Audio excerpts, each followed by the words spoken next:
I think there's also been interest at this meeting about breaking data, identifying the biological basis of disease relapse. Now that's relevant not just to people relapsing after FLT3-ITD positive AML allografts, but also more generally.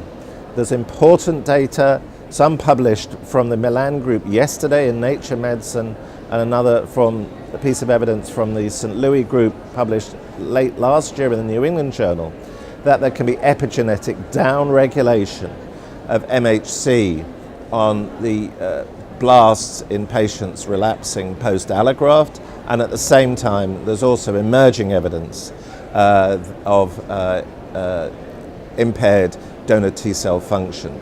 So this is very important as it drives our thinking about what we can use as maintenance strategies, and in that context the UK study Amadeus, which is going to be comparing maintenance therapy post-transplant with CC486 oral azacitidine or placebo, will be important, and also the recent data from the UK NCRN group demonstrating that azacitidine combined with lenalidomide that stimulates T-cell function is also an effective salvage regimen. So it's a very exciting area.